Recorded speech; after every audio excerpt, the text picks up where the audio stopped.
블룸버그 통신은 이날 러시아 대통령실과 가까운 복수의 관계자를 인용해 푸틴 대통령이 지난달 중재자를 통해 미국 관리들과 이 문제를 논의할 수 있다는 의지를 표명했다고 보도했다.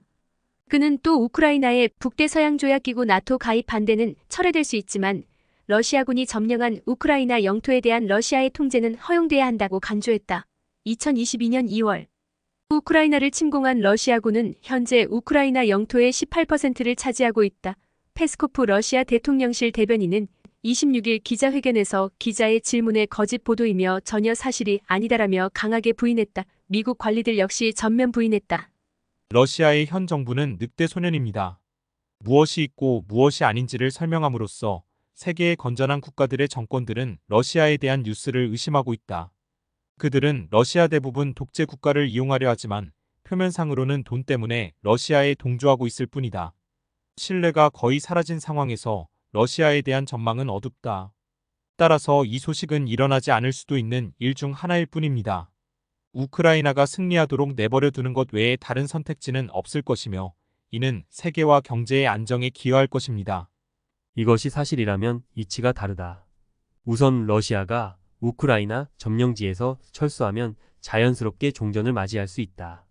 왜 미국에 타진했는지는 일목요연하고 침략지의 보전을 도모하면서 유리한 상황에서 종전하고 싶다는 취지가 명확하다고 생각합니다. 국민은 전쟁에 지쳐 있습니다. 의용군수가 전혀 늘지 않은 현 상황을 감안하면 휴전협정이 현실이 된 셈이다. 젤렌스키 대통령 본인은 절대 타협하지 않겠지만 지지율 하락으로 축출될 경우 러시아 점령지를 포기해도 전쟁이 끝날 가능성이 높다. 그러나 한번 땅을 포기하면 다시는 돌아오지 않습니다. 우크라이나가 북대서양조약기구 나토에 가입하지 않는다면 러시아는 병력이 복구되는 대로 침공을 재개할 것이다. 진정으로 러시아의 위협을 억제하고 싶다면 EU와 나토 국가들이 우크라이나를 나토에 가입시켜야 한다. 푸틴 대통령은 대선 전에 우크라이나와의 전쟁을 중단할 예정이다. 그는 아마도 동부 4개 지방의 합병을 특별군사작전의 결과로 강조하고 싶었을 것이다. 휴전을 진지하게 생각한다면 러시아 대통령 선거 한 달 전까지 우크라이나 전쟁을 멈춰야 하고 우크라이나 침공이 시작된 지 2년째인 2월 24일까지 휴전을 해야 한다. 그때까지 휴전 협상이 타결되지 않으면 언론과 국영방송은 앞으로 몇 주 안에 핵무기 사용을 고려하고 있다는 등의 경고를 내놨다. 나는 당신이 옳다고 생각합니다. 우리는 러시아 정부의 현 상황을 잘 이해하지 못할 것이다. 푸틴의 우려는 우크라이나의 끈기와 러시아 봉쇄가 국민들의 지금에 작용하기 시작했다는 것을 아는 것일 것이다. 특히 국내에서의 병사의 조달과 병기의 조달은 이제 빠듯할 것이다.